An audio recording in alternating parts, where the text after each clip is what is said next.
Shields up, Armbreakers. Rurikhan here coming at you with another video, and today we're going to be going over the Game Awards nominees for 2019. Now, naturally, I will also be live streaming the event itself once it goes live on the 12th of December, but most likely I'm going to be doing so over on Twitch because on there, I don't have to worry about any kind of copyright issues, whereas on YouTube, if they put out some kind of a new trailer that's got some licensed track on it, I might get a content ID claim, I might get my video blocked, I might get my live stream taken down, and I might even get a copyright strike.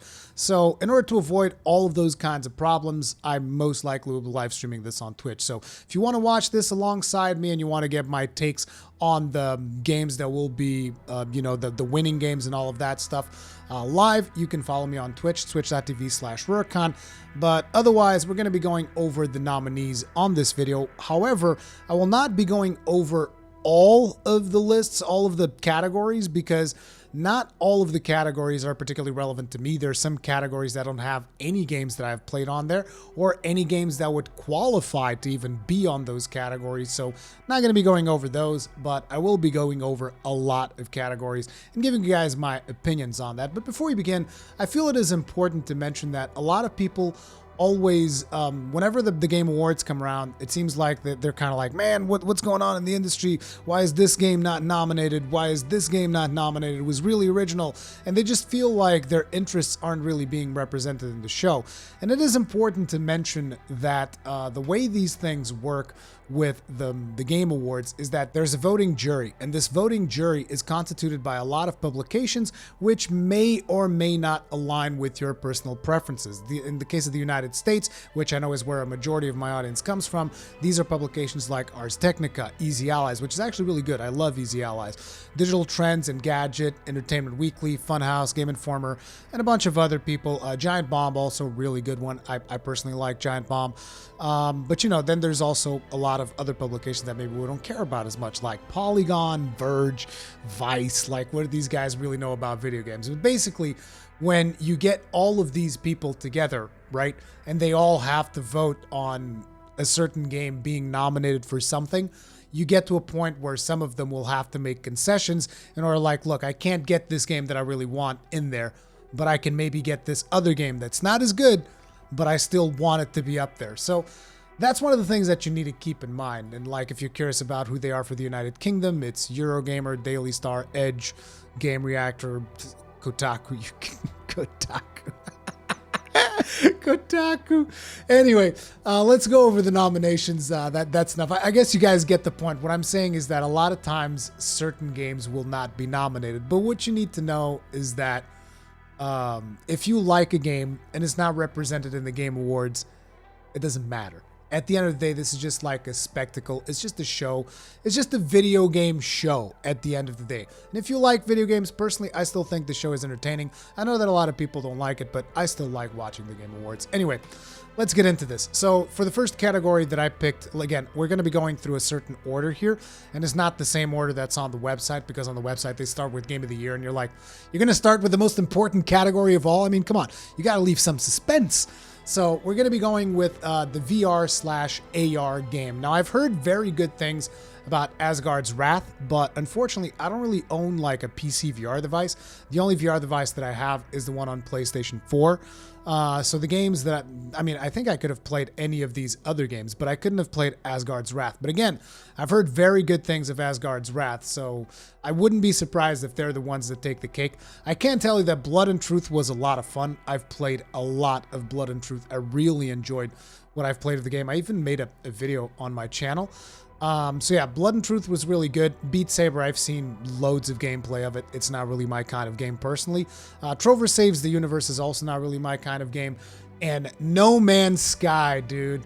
No Man's Sky is the game I've wanted to have VR pretty much since its release day. So I'm really happy they finally got VR. The VR in No Man's Sky looks like hell of fun. So I'm going to be voting for No Man's Sky VR because we need more space game VRs, more VR space games, so to speak. At least, in my opinion, I love that stuff, and it just feels really, really immersive. So I'm going to be voting for No Man's Sky on this one, but I suspect that potentially Asgard's Wrath might take it, or maybe even Blood and Truth, because Blood and Truth was also really good. I don't know if No Man's Sky is going to be the one to take it, but we shall see. Either way, No Man's Sky is going to be the one to get my vote. Next, we have strategy games. And on this particular category, there aren't a lot of games that I have played. I played Fire Emblem Three Houses, and I've also played Wargroove. And out of these two, there's an interesting thing here, which is I think Fire Emblem Three Houses overall is a game that I like more. But from a strategy perspective, I think Wargroove is a better strategy game, if that makes sense. Because, like, here's the thing.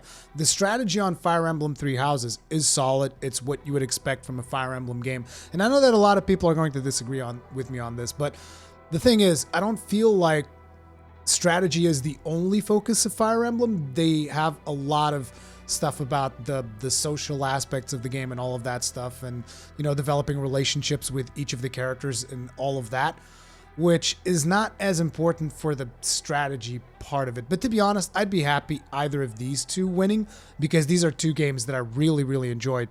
But I think I would like to see Wargroove win, because it's just such a cool game. I really enjoyed what I've played of Wargroove. And the rest of the other games, I didn't really play them, so it might be a little bit unfair for me to be voting on this category, but still, I really, really enjoyed what I've played of Wargroove. But again, don't take this to say that I think Wargroove is a better game than Fire Emblem Three Houses. I don't think that. I just think that when it comes to the strategy side of things, I think Wargroove was more fun for me. But again, as with anything, these are all very much personal considerations. Then we have score and music. And in here, there's a lot of interesting things. So for starters, we got Kingdom Hearts 3 that I really didn't play. We have Sayonara Wild Hearts, which I actually looked up some gameplay before I did this video, because this was a game that I was very curious about. And I ended up being a little bit disappointed by the gameplay now that I've looked it up. But either way, I'm not going to be voting for any of these two because, again, I didn't play Kingdom Hearts 3, and Sayonara Wild Hearts doesn't seem like my kind of thing. So I'm going to be sticking to these three right here. We got Cadence of Hyrule, Death Stranding, and Devil May Cry 5. Now look, I think Death Stranding soundtrack is really good, but it's also not my style. It's not my kind of soundtrack. I said as much in my review. I think it is very good. I think it's very good at getting the players to feel something whenever they get to a certain area of the game, but at the same time, it's not my kind of music. Then we have Cadence of Hyrule. Now, Cadence of Hyrule is really good music. If you like Zelda games, the music in Cadence of Hyrule is friggin' phenomenal. But Devil May Cry 5, man. The music in Devil May Cry 5, like after I finished Devil May Cry 5, I just kept re-listening to the soundtrack for like a good month after I finished the game. So when it comes to score and music, Devil May Cry 5 is most definitely going to get my vote. I loved my time with Devil May Cry 5. I thought it was friggin' phenomenal. So, going to be voting for that. Next up, we're going to be moving to audio design. Now, when it comes to audio design, there's actually quite a few titles in here that I haven't played. I didn't play Resident Evil 2. It's just not really my kind of game. I wanted to play Gears 5, but it came a little bit too close to Monster Hunter World Iceborne, so I ended up not really playing it. So basically what we got in here is Death Stranding and Sekiro for my personal games that I have played. And in terms of audio design, I think I'm going to have to go with... Actually, I'm a little bit indecisive, because none of these really stroke me as, you know, particularly exceptional in terms of audio, but I did really like the katana sounds if you're just like trading blades with your enemies. I think I have to go with Sekiro.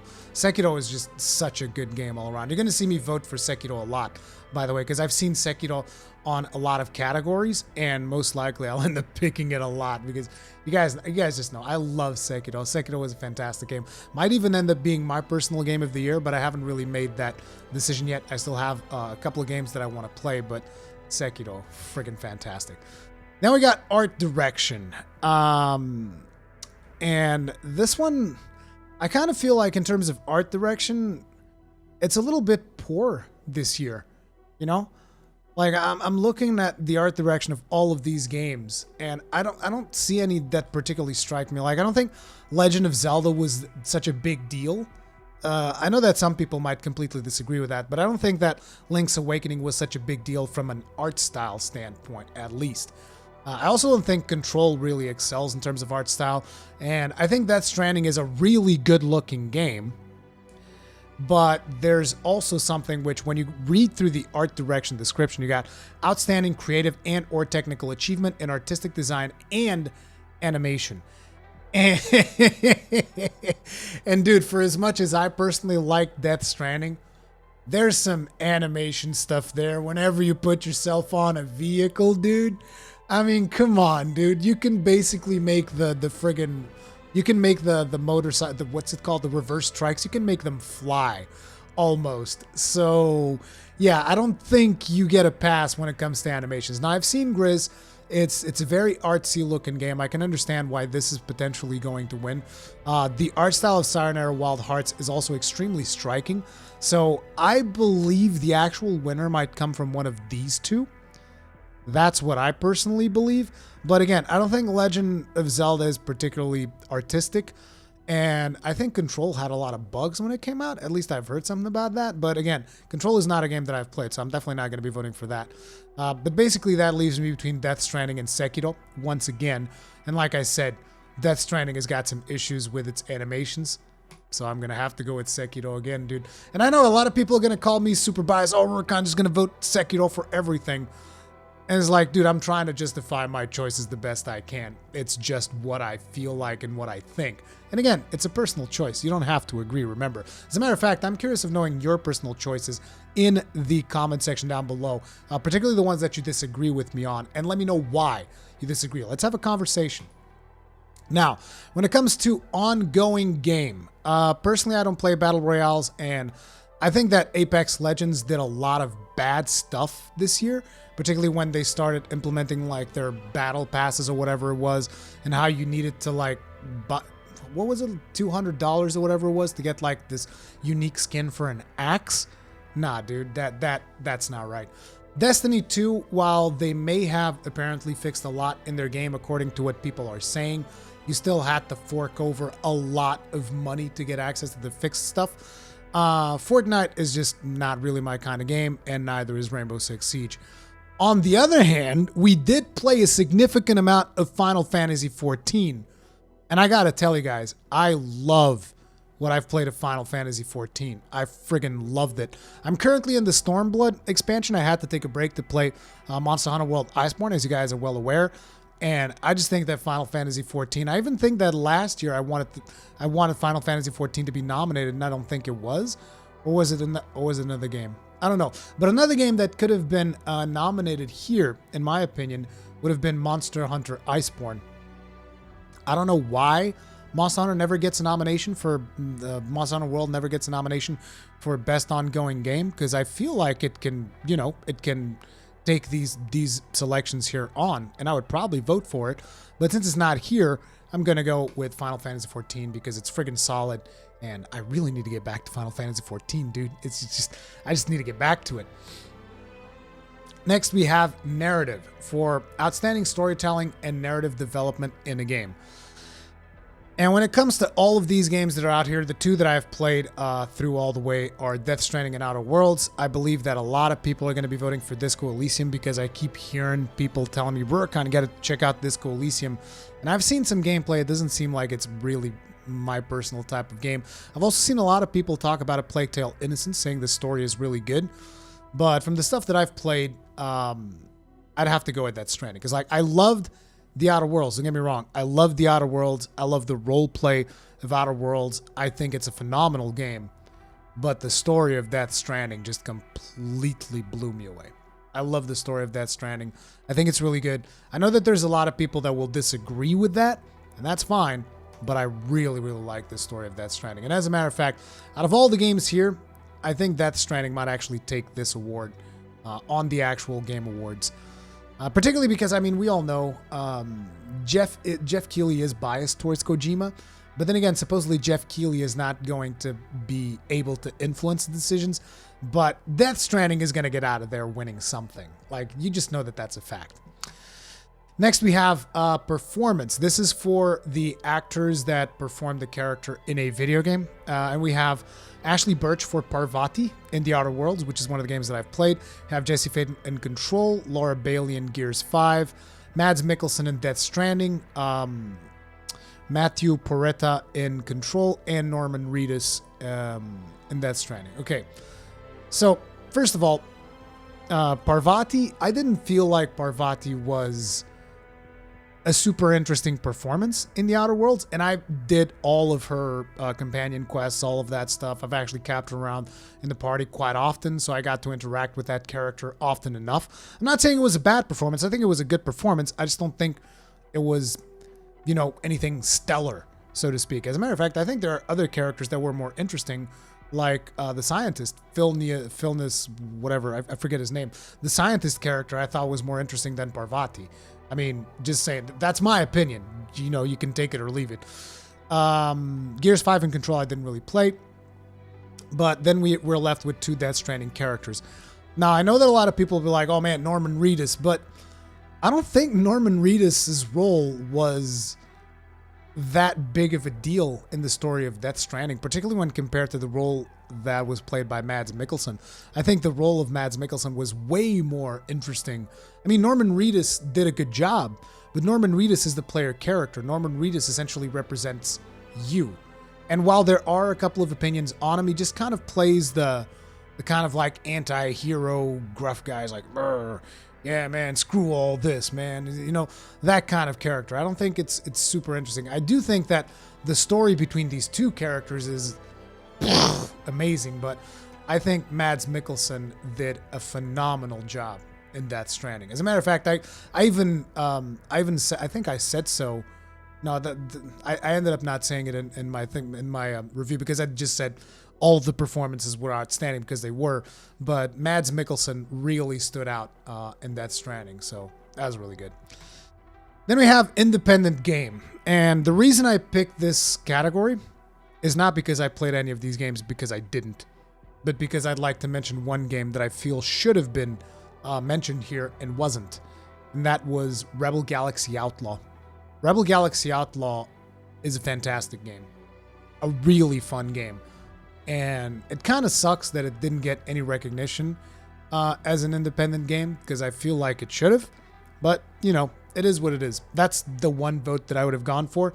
For these games, I don't know. I've heard good things about Katana Zero and Outer Wilds from Globku, and Untitled Goose Game is like meme game from what I can tell, so don't really care that much about that stuff. I'm actually not going to vote on independent game because I didn't play any of these games. I just brought up this category because I wanted to talk about Rebel Galaxy Outlaw and how amazing Rebel Galaxy Outlaw is. If you guys haven't checked out Rebel Galaxy Outlaw, just go check out some gameplay or something. Really, really fun space simulator type of game. But it's much more arcadey. It's much more easier to get into than something like an Elite Dangerous. So I would heavily advise that if you are interested in space games at all. Then we have the best multiplayer game. And in here, this is another one of those categories that I feel like they could have potentially put Monster Hunter World Iceborne in here. I mean, considering that you have this game, which is a 4-player co-op game, Tom Clancy's is more like MMO light type of deal, but you do play in parties of like 6 when you're doing raids or something like that. So, you know, it is multiplayer, but it's not like super massive. So I kind of feel like there's room to put a 4-player game in here, and Monster Hunter World Iceborne would have been great. But out of all of the games in this list, from the experiences, the gameplay, and stuff that I've seen, even though I didn't play Borderlands 3, I would still vote Borderlands 3 because it seems to be the most fun thing to play out of the games that are in here for me. I know that for a lot of people it's going to be Tetris 99. I know that probably for even more people it's going to be Call of Duty because it seems like it's getting a big return to the spotlight. Or maybe even Apex Legends because people love Battle Royales. But out of these 5 titles that we got here, I'd go with Borderlands. Next up, we have Game Direction. Now, Game Direction is awarded for outstanding creative vision and innovation in game direction and design. And oh boy, are people going to hate the game that I'm going to pick here. Dude, I even got an award. I earned a badge for the decathlon when I picked that Stranding. No, but in all seriousness, I do feel that it is innovating on a lot of things. But it's not the most innovative game I've played this year. But then again, I don't think Resident Evil or Control or even Sekiro are like super massively different for anything that we've done before. I believe that Outer Wilds has a shot at winning this one because I've heard a lot of things about Outer Wilds. I haven't played it myself, but I've heard a lot of things about it, and I'm actually really curious for trying it out, but it's just there's only so much time left in the year, and I have other things that I still want to check out, like I still haven't played Daemon X Machina, I haven't played Pokemon, I haven't played all of these other titles that I have to play on the Switch, so I still have a lot of catching up to do, but out of the stuff in here, I do feel like there was a lot of innovation on Death Stranding. And when I'm talking about innovation, I want to make sure that you guys understand which specific part of Death Stranding I'm talking about. And it is the social aspect of Death Stranding, which is the whole thing where I build a bridge. That bridge gets sent to somebody else. Somebody else builds something else in the world. That something else gets sent to me. And the way that all worked together with the narrative of the game and how that gave you the feeling it gave you as you were progressing through the game and you were like, oh man, like all of my stuff is completely busted. I just need a place to rest, and you find a place to rest that somebody else has made. I think it's a really cool I just think it's a really cool gameplay mechanic, and it really was something that I appreciated all the way through, like just finding structures that other players had built and knowing that at some point other players had used my structures and that it helped them out in their experience in Death Stranding. That is the type of innovation that I'm talking about. I personally really enjoyed that, and I felt like it played very well into the whole narrative of the game of connecting everything in the world and all of that stuff. Basically, the whole theme around the game and these social aspects and these gameplay mechanics played really well into one another. And again, I understand it's not going to be a popular opinion, and a lot of people are not going to agree with me. That's just how I feel. Then we have fighting game. And I believe Jump Force was not particularly good. I mean, I've played a little bit of it. I didn't really care too much for it. Mortal Kombat is Mortal Kombat at the end of the day. Samurai Showdown, I've heard a lot of really good stuff about Samurai Showdown. But personally, I'd have to go with Super Smash Bros. Ultimate, even though I know that Pav and B would want me to vote for Dead or Alive 6. But, you know, them's the kicks. Out of all of these fighting games, the one that I've played the most was most definitely Super Smash Bros. Ultimate. I mean, it's the reason why I bought this controller, because it was finally a game that I felt that I just couldn't play on the Joy-Cons, and I needed a proper controller. And I know a lot of you guys are going to be like, but you need the GameCube controller, what are you doing? But it's like, yeah, I'm not going to buy one controller for one video game. So I just bought this, and then I can use this with all the other games on the Switch. Anyway, moving right along, we have Best Role-Playing Game. Disco Elysium, Final Fantasy XIV, Kingdom Hearts 3, Monster Hunter World, Iceborne, and The Outer Worlds. And again, we have Monster Hunter World being nominated for Best Role-Playing Game, which makes no sense. It's not a role-playing game. It really isn't. I don't know how to better express this, but I just don't feel that Monster Hunter World is a role-playing game. I think the mechanics in Monster Hunter World and the way that the game works makes it so that it's not a role-playing game, but, you know, that's just one man's opinion. Either way, even if Monster Hunter World was to be counted as an RPG, I'd still vote for The Outer Worlds. The Outer Worlds was a fantastic RPG experience. I love playing it. I love all the decisions that you can make in that game. I love all the dialogue choices. I loved playing that game. So when it comes to an RPG experience, The Outer Worlds would definitely need to get my vote. And I want you to understand something. When it comes to which game I liked more, you know it's Monster Hunter World Iceborne. Monster Hunter World Iceborne is my favorite game of all times. But again, I just don't think it's a role-playing game, and I think it's unfair that it's even being pitched against other role-playing games, because eventually it's going to lose because it's not a role-playing game. But, you know, it is what it is. I feel that Monster Hunter World should have been nominated for the action category, if that is going to be something that they wanted to do, because it's much more of an action game. But at the end of the day, I feel like Monster Hunter World is its own genre. It's a hunting game. So my vote has to go for the Outer Worlds on this one. Then we have Action Adventure Game. And let me tell you something. This right here ain't no action adventure game. I don't know. It's like, I don't even understand how Death Stranding can be nominated for an action adventure game. It's not. It's not an action adventure game. I don't care what you tell me. I don't care how you try to justify it or wedge it in there. Death Stranding is not an action adventure game. Just like, I'm sorry, it's not. It's just not.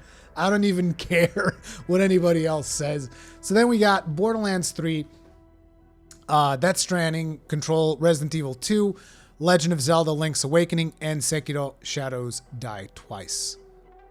And dude, this is a super easy pick for me right here. Boom. When it comes to action adventure, it doesn't get any better this year than Sekiro Shadows Die Twice. Just doesn't get any better.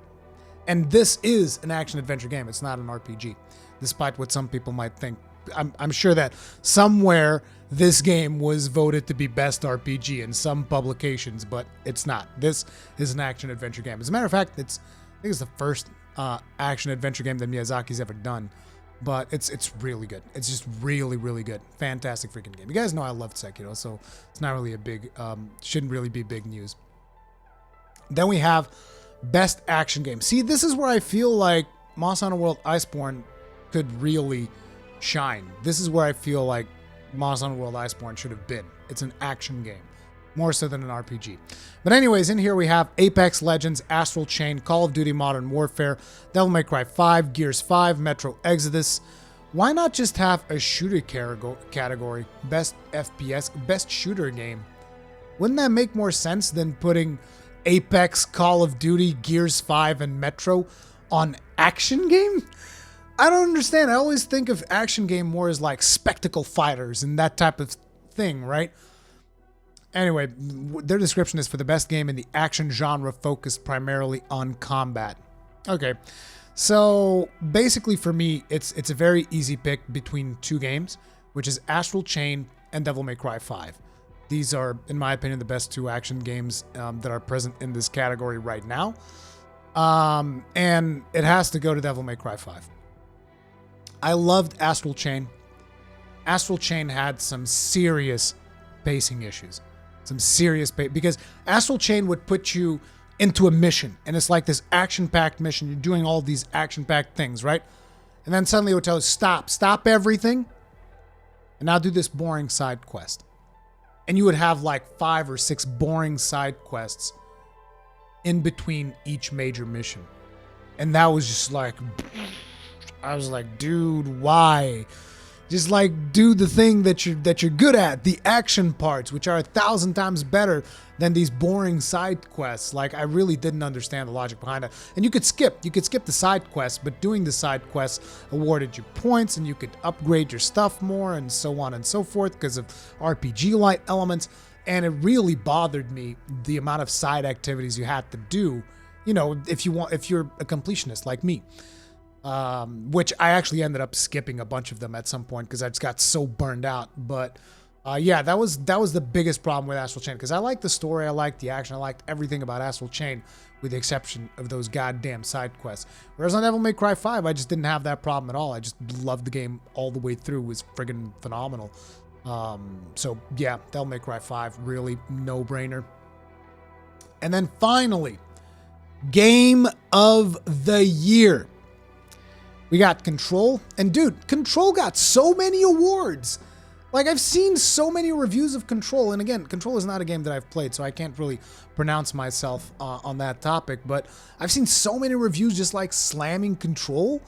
Like, I don't understand how Control got so many nominations for Game of the Year awards. I think it might have been one of those situations that I was talking about at the start of this video, where I said, you know, some people, they just feel like, okay, I can't get this game that I really want nominated, so I'm going to get this other game that I also really like. It's like the second choice.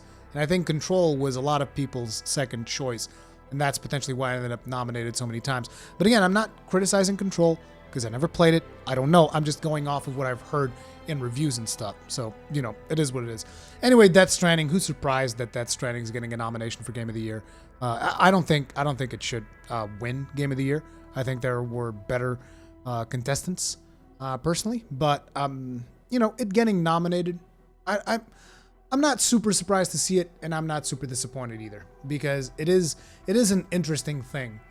But it might win. That's the weird part about this game. I think it might actually win, because there's a lot of weird stuff going on around Death Stranding.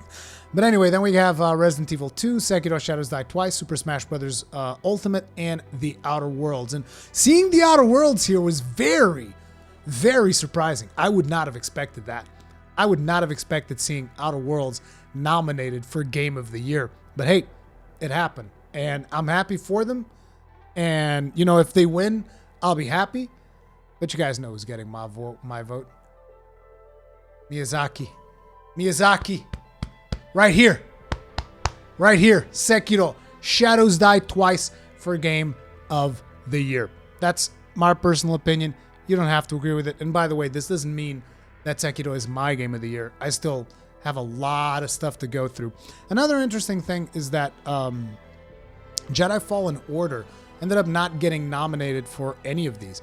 But I think it could have potentially been nominated for Action Adventure, as well as maybe even Action Game. I think Action Adventure would have been the more adequate thing to be nominated for, and potentially could have replaced some of the games one of the games in the Action Adventure genre. I don't know, maybe Control or Resident Evil or maybe Legend of Zelda, because Fallen Order is a good game in my opinion. Like I said, I've made my review. I've talked about it. It's a good game, and I think it deserved being mentioned. But I think it didn't get mentioned because of the cutoff date. I don't know what exactly the cutoff date is, but at some point around November, there's like, no, if the game didn't come out until here, it's cut off. You can't. It's not, and it's always unfair. You want to know why it's unfair? Because that is the reason why Xenoblade Chronicles never won a Game of the Year award. Because it always released around December. So disappointing. Because, like, Xenoblade Chronicles definitely deserved winning Best RPG. I mean, which one was it? The Xenoblade Chronicles? For starters, Xenoblade Chronicles X, when it came out, should have won Best Soundtrack. Easily should have won Best Soundtrack for the year it came out. And Xenoblade Chronicles 2... I don't remember if it would have won Best RPG, because I don't remember all the games that came out that year, but Xenoblade Chronicles 2 is friggin' phenomenal.